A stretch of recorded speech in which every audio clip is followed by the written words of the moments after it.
Hi there, everyone. Dave here, campaign manager for New Approach North Dakota. If you're watching this video, I want to congratulate you for taking the first steps towards political activism and supporting the legalization of marijuana in North Dakota. Your efforts are going to ensure that a person is never put in jail again for simple possession and that marijuana is safe, affordable, and legal in our state. For the familiar faces, welcome back. Please watch the whole video as some things have changed since your activism in either 2018 or 2020. First off, we got to figure out, are you eligible to be a signature gatherer? While we want everyone to petition with us and for us, unfortunately, we've got a couple rules. Number one, you have to be 18 years or older.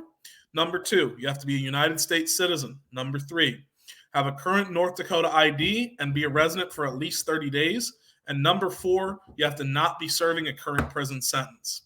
Number five is a nice part, but it's a bonus. We like our petitioners to have that positive attitude. It really makes a difference out there. Okay. Now that we know, can you sign, who can actually sign the petition themselves? And as a petitioner, you're the one who's responsible for making sure that people who sign are eligible North Dakota voters. And a signer requires those same four rules as a petitioner. 1, 18 years or older. 2, U.S. citizen.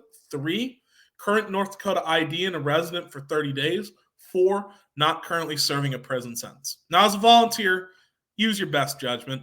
We don't need to ask grandma if she's over 18, but we should always be checking that citizenship and residency question, especially for you Fargo and Grand Forks folks. Because as I'm sure you're aware, Moorhead people come into Fargo every day, and East Grand Forkers come into Grand Forks as well. So make sure you check that citizenship and residency.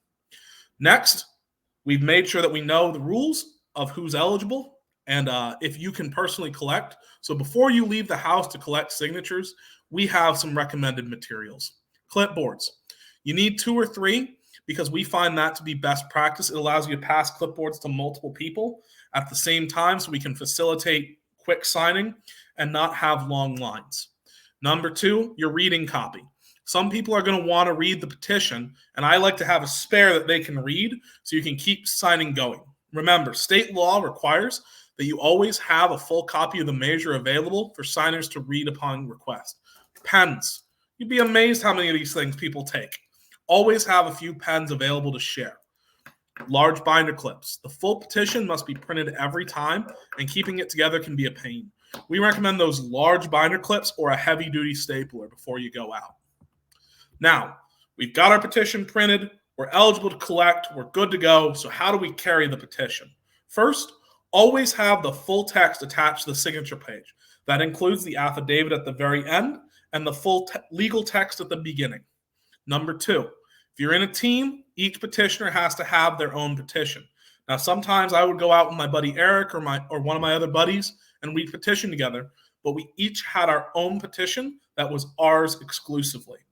And never collect signatures on another person's petition. I don't care if they go to the bathroom. Never collect on another person's petition, which goes to the following. Never sign your own petition. Signing your own petition can invalidate the entire packet. After that, never let those petitions leave your site. You're legally required to witness each signature on the petition. How to carry the petition too is you're carrying your petition, you see someone, you walk up to them, okay?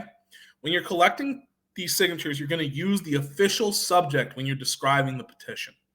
The subject of the measure is the legalization of cannabis for individuals over the age of 21 in North Dakota and related regulation. Synonyms are okay, but new content isn't. Never imply or suggest that the measure will legalize marijuana at the national or federal level. And when you're describing this to someone, always start with the subject and then feel free to add your own personal reasons for supporting.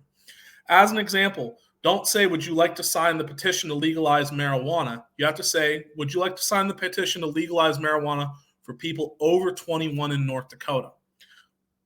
I think it's a great petition because it's responsible regulations and respects local control.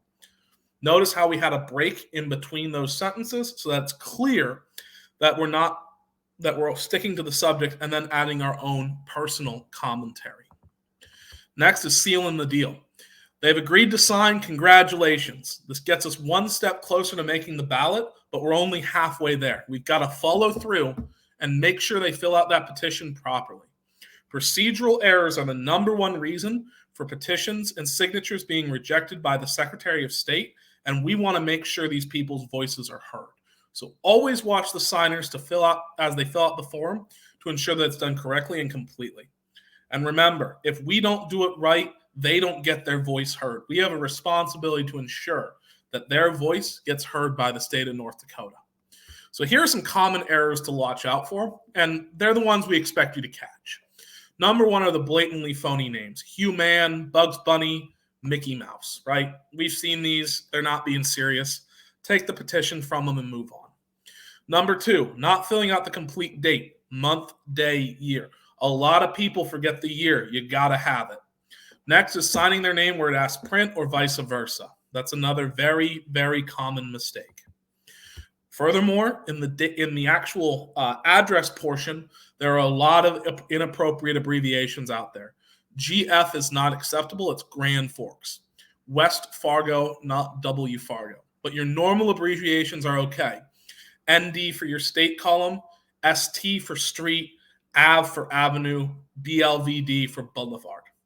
Additionally, some people may want to use their P.O. box. That's not acceptable. They have to use their physical address, and they have to include that city, state, and zip code. A lot of people forget the zip code. Make sure it's there. Now, let's pretend that you're signing with someone and you notice an error. First off, be polite, but inform them that there was a mistake and ask them if they could please correct it on the original line if that's appropriate. A missed zip code, right? Correct that.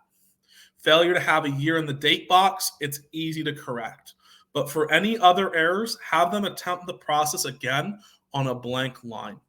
Once you've corrected it, thank them for the signature, cross out the invalid line, and then put a little star on the left-hand side of the petition next to the line number. This lets us know to look out for it. What do you do if you notice an error after the fact? Well, again, do your star and then cross out the signature to make it clear that this one is anticipated to be invalid. Now let's talk about finishing your packet. When you complete the packet or no longer intend to gather more signatures, please notify the campaign. It's on our contact info is on the website, newapproachnd.org. Go and get that packet notarized one full day after you stop collecting, because sometimes we think we're done, then we go, oh, we'll collect a couple more. And so that's why we ask for a full day before you go notarize. If you live in Grand Forks or Fargo, then you just feel free to stop by our office during our hours of operation. We'll collect it from you.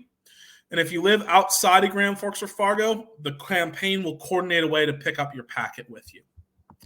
So that's everything I've got, folks. Thank you for being a part of the campaign to legalize cannabis in North Dakota. If you go on the volunteer page, you'll see this video. And if you're watching on our volunteer page, I can't express how happy I am that you've agreed to take the next steps in your activism and participate in this campaign with us. Together, we're going to legalize marijuana for adults over the age of 21 in North Dakota. Let's get this done, everybody. Thank you.